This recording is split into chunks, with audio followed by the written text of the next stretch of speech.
Galère dans la galerie Bortier. Voici le compte-rendu d'une conférence de presse qui a eu lieu, pas fier, avec l'ouvrier dans la galerie Bortier le 6 septembre 2024. Pourquoi je dis pas fier? Parce que c'était en plein milieu de la nuit. Enfin bon, 9h30 en réalité, mais bien sûr que pour des petits vieux sans défense, c'est bougrement tôt. Alors, dans ce qui est encore un chantier, on parle de l'avenir de ce lieu emblématique, privé en partie de ses bouquinistes. La loi du marché, que voulez-vous? Elle est dure, mais c'est la loi. Enfin, tout dépend bien sûr de quel côté du marché on se trouve. Pas de chichi, pas de tralala, on est tous des bons copains et le café est excellent. Un personnage que tout le monde a l'air de connaître prend la parole pour nous dire tout le bien qu'il pense du projet, quoique soulignant que s'il y a eu de l'opposition, naturellement, il le respecte. Émouvante clause de style. Pour faire joli, on est entre personnes de bon goût. Malheureusement, pas un mot sur son rôle personnel dans cette opération. Quelques généreux mécènes, un amoureux des sites en voie de perdition, un affairiste ayant flairé la bonne affaire. La galerie Bortier, située entre le Sablon dévasté, le piétonnier prétentieux et sans âme, foire au mannequin Pister-Bouchon, ambassadeur de la culture populaire bruxelloise, tout autour de l'hôtel de ville, centre du Luna Park, on est quand même pris d'un doute. Sûrement qu'on a un mauvais esprit. Et puis, le bourgmestre de Bruxelles soi-même est présent dans le chantier. C'est du sérieux, donc. Il intervient pour soutenir l'orateur, soulignant tout le bien qu'il pense du projet, mais ne nous en dit pas plus sur les tenants et aboutissants entre la commune et l'initiateur qu'il a l'air de vraiment bien connaître et apprécier. Tant mieux. Quand on s'aime, on ne compte pas, et bien entendu, on ne déballe pas la teneur de ses relations affectives en public. Alors, parcourant le prospectus qui nous est remis pour notre édification, on constate que sur 15 boutiques, 8 seront dédiées à la bouffe et ses alentours immédiats. Pour commencer, on verra. La culture joue-t-elle à cache-cache? Oui, peut-être si. Wait and see, je dois dire, comme disent les scaphandriers britanniques. Donc, bien sûr, entendons wait and see. Voici donc maintenant un extrait de la lettre numéro 11 que publie Pierre Loz de la SBL, Sauve le beau Sablon. Vous la trouverez en intégralité dans la rubrique Les Indignés. Voici donc un pamphlet signé Monsieur Pierre Loz de la SBL, Sauve le beau Sablon.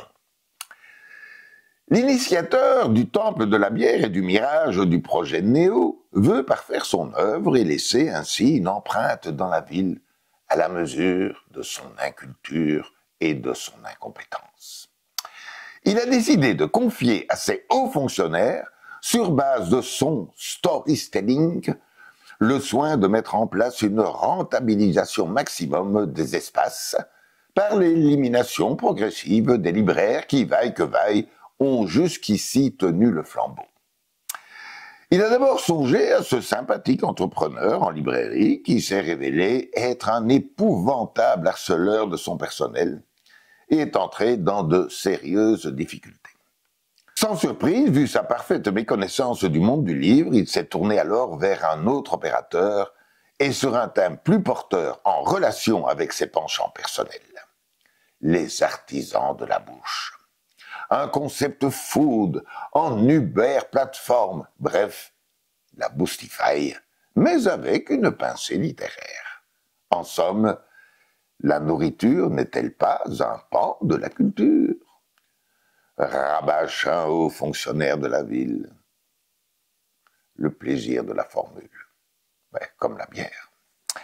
Et le loup et le renard sont entrés dans la bergerie sous le masque de deux compères qui ont conçu et développé les food markets Wolf, ex-CGR rue Forcéau, Lyon, et Fox, ex-Royal Belge boulevard du Souverain. Des opérateurs habitués au montage de grands projets qui utilisent et s'approprient les qualités du lieu ou d'un site existant et les travestissent à leur façon pour y introduire une ambiance nouvelle. Un public jeune et dynamique, mettant en place des sous-traitants sur lesquels ils prélèvent, bien sûr, un pourcentage systématique sur toutes les transactions. Les libraires, s'ils subsistent, seraient ainsi soumis à ce traitement. Et ce loup et ce renard sont ceux de la fable « La loi du plus fort est toujours la meilleure ». Nous sommes donc passés d'une économie basée sur la production de richesses à une économie reposant complètement sur la prédation. Tant pis pour l'économie réelle, tant pis si elle s'étiole et si l'éducation, la culture, l'initiative, l'invention, qui ont évidemment leur rôle dans une véritable économie, disparaissent. Mise en place d'un piège à con. Discours win-win avec les malheureux partenaires qui galèrent. Prends au plus vite le maximum d'oseille et casse-toi quand ça foire. Eh oui, voilà le monde de nos édiles servant le monde du grand capital. 1984, la post-vérité, l'idéologie de la compétitivité. Des cerveaux vidés du passé, dirigés par des grands groupes, un monde habité par des esclaves franchisés, ubérisés, ayant de moins en moins d'éducation, asservis par des emplois précaires ou même plusieurs emplois pour s'en sortir. Ainsi paieront-ils, à force d'efforts, de minuscules studios où l'on vit seul, dont la construction a été autorisée, oh, comme c'est gentil, par la ville et par les mêmes décideurs et leurs services d'urbanisme soumis. En sont-ils conscients? Les organisateurs de notre avenir sont des mafieux, oui, des bandits, des hommes sans scrupules.